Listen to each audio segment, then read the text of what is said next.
ইউরোপের হাতে গোনা কয়েকটি দেশের এম্বাসি বাংলাদেশে রয়েছে। আর অনেকগুলা দেশের এম্বাসি ইন্ডিয়াতে অবস্থিত। এখন আমরা যারা ইউরোপে আসি বা আসার জন্য প্ল্যান করতেছি, তারা ইন্ডিয়ার ভিসা পাবো কি পাবো না একটা দুশ্চিন্তা থেকে যায়। কারণ এই জিনিসটা কিন্তু অনেকেই সাফারার, পারমিট পাওয়ার পরও ইন্ডিয়াতে যেতে পারেন নাই এবং ভিসার জন্য এপ্লাই করতে পারেন নাই, অনেকেই রয়েছেন। এখন আজকের ভিডিওতে আমি আলোচনা করব কিভাবে আপনি সঠিকভাবে ডাবল এন্ট্রি ভিসা করবেন, কিভাবে আপনি ভিসা পাবেন। এটা হচ্ছে পরীক্ষিত, আমার কয়েকটি ক্লায়েন্ট পেয়েছে, এই কারণে আমি এই ভিডিওটি করা, এবং তারা কিভাবে পেয়েছে সে বিষয়ে আজকে আমি বিস্তারিত আলোচনা করব। মূলত বাংলাদেশে হাতে গোনা কয়েকটি এম্বাসি রয়েছে, কিন্তু বেশিরভাগ দেখা যাচ্ছে ইউরোপের যে দেশগুলো ভিসা দিচ্ছে, মোটামুটি যে দেশগুলো ভিসা দিয়ে থাকে বাংলাদেশিদেরকে, ওয়ার্ক ভিসা, ভিজিট ভিসা এবং আপনার বিজনেস ভিসা, সেই সব দেশের এম্বাসি মূলত ইন্ডিয়াতে অবস্থিত। তো এখন আমাদেরকে ভিসা পেতে হলে ইন্ডিয়াতে যেতে হয়। এখন ইন্ডিয়ার ভিসা মূলত আপনারা জানেন যে গত 1 বছর ধরে বন্ধ রয়েছে। কি কি ভিসা বন্ধ রয়েছে সেটাও আপনারা হয়তো অনেকে জানেন না। আপনারা মূলত মনে করেন যে ইন্ডিয়ার ভিসা বন্ধ। ভিসার মধ্যে অনেকগুলো ক্যাটাগরি রয়েছে। একটা হচ্ছে double entry visa, visit visa, তারপর হচ্ছে স্টুডেন্ট ভিসা, ওয়ার্ক ভিসা, এরপর হচ্ছে মেডিকেল ভিসা। এখন মূলত অনেকগুলো ভিসা বন্ধ রয়েছে। এর মধ্যে মেডিকেল ভিসা ওপেন আছে এবং ডাবল এন্ট্রি ভিসা ওপেন আছে। ট্যুরিস্ট ভিসা এখনো বন্ধ। আগে মূলত আমরা ইজিলি পেয়ে যেতাম ট্যুরিস্ট ভিসা। সেই ট্যুরিস্ট ভিসা নিয়ে আমরা যে গিয়ে ইন্ডিয়াতে গিয়ে এম্বাসি ফেস করতাম, কিন্তু এখন মূলত এটার হচ্ছে না, যেহেতু ট্যুরিস্ট ভিসা বন্ধ। আবার অন্যদিকে দেখা যাচ্ছে আপনি মেডিকেল ভিসা নিয়েও কিন্তু এম্বাসি ফেস করতে পারবেন না। এম্বাসি থেকে এই ধরনের রেস্ট্রিকশন দেওয়া আছে। এখন আপনাকে পেতে হবে double entry visa. Double entry visa আপনি কীভাবে পাবেন সেই বিষয়ে আমি এখন বলবো। প্রথমত মূলত হচ্ছে আপনার ইউরোপে যখন আপনি যে দেশের জন্য অ্যাপ্লাই করবেন বা যে দেশে আসার জন্য অ্যাপ্লাই করবেন, যে দেশে ওয়ার্ক পারমিটের জন্য অ্যাপ্লাই করবেন, সেই দেশে ওয়ার্ক পারমিট পাওয়ার পর আপনি যখন ভিসার জন্য অনলাইন অ্যাপ্লাই করবেন, তখন আপনাকে এম্বাসি থেকে একটি ডেট দিয়ে দিবে।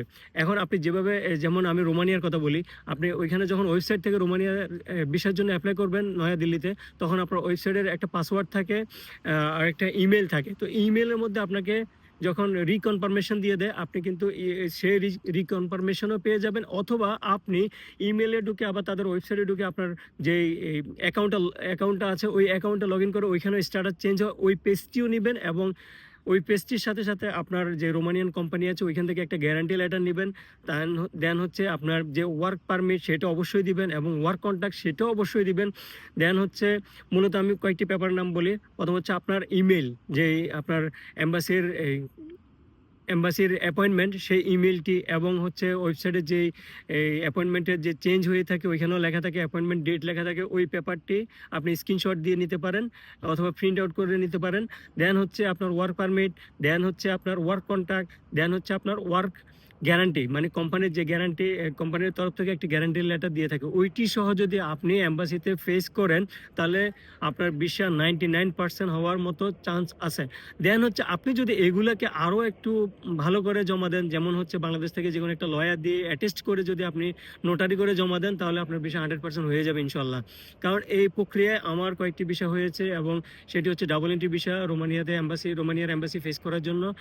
ইভেন কখন হয়েছে আমি আপনাদেরকে বলি, যখন ভিসা মোটামুটি বন্ধ, মানে ইন্ডিয়ার ভিসা যখন ইন্ডিয়ার সাথে বাংলাদেশের সাথে উত্তপ্ত সময় যাচ্ছে, ঠিক তখনই হয়েছে। এরপর থেকে আমি কিছু ফাইল নেওয়া শুরু করেছি, এবং ইনশাআল্লাহ এই প্রক্রিয়ায় এই ফাইলগুলো হবে। এভাবেই আমরা ডাবল এন্ট্রি ভিসার জন্য অ্যাপ্লাই করতে পারবো। তো আপনারা যারা ইউরোপে আসবেন চিন্তিত ডাবল এন্ট্রি ভিসা হবে কিনা, এই প্রক্রিয়ায় যদি আপনারা অ্যাপ্লাই করেন তাহলে অবশ্যই ভিসা হবে। আর মূলত দেখা যাচ্ছে এখন অনেকগুলা এম্বাসি আপনার পারমিট যদি অরিজিনাল না হয়ে থাকে, তাহলে কিন্তু আপনাকে অ্যাপয়েন্টমেন্ট দেয় না। তো আপনাকে যদি অ্যাপয়েন্টমেন্ট দিয়ে থাকে, তাহলে মোটামুটি ধরতে পারেন যে সব কিছু ঠিক আছে। আবার এটার মানে এই না যে আপনার পারমিট অরিজিনাল তাই আপনাকে অ্যাপয়েন্টমেন্ট দিয়েছে। অনেক ক্ষেত্রে সেই ভুলও হইতে পারে যে আপনার পারমিট যদি ফেক হয়ে থাকে আপনাকে অ্যাপয়েন্টমেন্ট দিবে, কিন্তু আপনার বিষয়টি হবে না।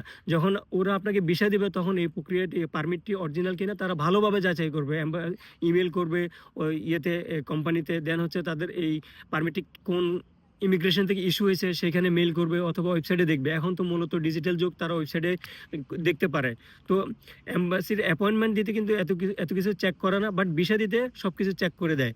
তো আপনারা যদি সঠিকভাবে অ্যাপ্লাই করেন, পারমিটের জন্য অরিজিনাল পারমিট হয় এবং অরিজিনাল কন্ট্যাক্ট হয়, তাহলে আপনারা ডাবল এন্ট্রি ভিসা পেয়ে যাবেন। এটা নিয়ে চিন্তিত হওয়ার কোনো কারণ নেই। তো আজকে এই পর্যন্ত। আল্লাহ হাফেজ, ভালো থাকবেন।